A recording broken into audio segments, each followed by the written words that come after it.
Update 3 on what is now Major Hurricane Gonzalo, with winds of 115 miles per hour and a pressure of 970 millibars. Its position is now 21.2 degrees north, 66.0 degrees west as of 9 PM UTC on October the 14th. This storm is expected to continue to intensify, becoming a Category 4 hurricane in the next 24 hours by the looks of things, before proceeding northwards and threatening Bermuda as a major hurricane by the looks of things as it heads towards the northeast. The storm also poses a long-range threat to Atlantic Canada, Newfoundland in particular, which it could strike as a extratropical transitioning hurricane, but still with hurricane force winds of 75 miles per hour or indeed higher. So Bermuda and Newfoundland, the only places that are likely to experience hurricane conditions now. The threat to the Lesser Antilles is mostly over. Here's the latest satellite imagery from the past 24 hours or so as the storm headed towards the northwest. You can see an eye developing in those last few frames there as the storm clears those islands. Puerto Rico probably the last to experience heavy rains associated with the storm.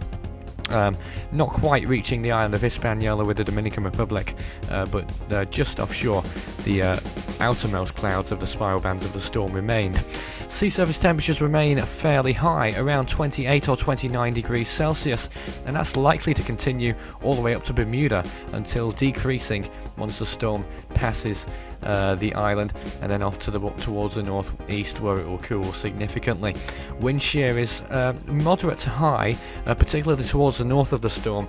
That could be on the increase over the next day or two and could possibly inhibit development just that little bit. The latest water vapor imagery shows only small amounts of dry air near the storm, mainly over the Bahamas and a bigger pocket over the open Atlantic. Looking at the computer models, this one may be slightly outdated, very little maybe, and doesn't predict the storm to become as strong as what it is now forecasted, so we probably will be seeing a Category 4 storm, even though this suggests otherwise. The computer model run for the track, you can see sort of like a kink in the track there, in around 12 to 18 hours, where the storm is expected to make almost a sudden turn towards the northeast and then be on a more of a straight track towards Newfoundland via Bermuda. And looking at the wind shear, you can see how that's expected to rise significantly, particularly by the end of this week, around Friday into Saturday. Sea surface temperatures as well will be dropping off a cliff around then as well, 18th to the 19th of October, decreasing beyond the 26 degree threshold, which is required for storms to maintain themselves generally. Relative humidity remains fairly moderate, decreasing though around the 17th onwards by the looks of things on the computer models. So let's take a look at the latest floater imagery. You can see a little bit more closely how the storm's been doing in the past few hours. The general trend of the storm is fairly straightforward, generally towards the northwest, possibly slightly further north than the northwest, but certainly you can see the eye of the storm. It sort of popped out a bit there, but seems to be disappearing again a little bit, so we'll see what comes of that.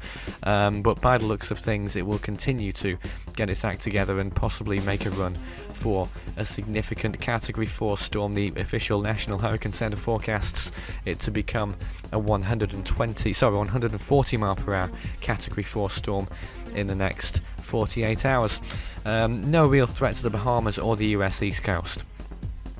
Around the world, we have Tropical Storm Anna, which has formed in the Central Pacific and could be a significant threat to the Hawaiian Islands. Of course, we have Gonzalo and what's left of Faye, even though it's not been tropical for some time. The storm in India, Hudhud, is long gone really, and Vongfong, what's left of it, is clearing Japan. 67 tropical storms have formed so far around the world in 2014. So far, 37 of those have become Category 1 hurricanes, or their equivalents around the world, winds of 74 miles per hour sustained.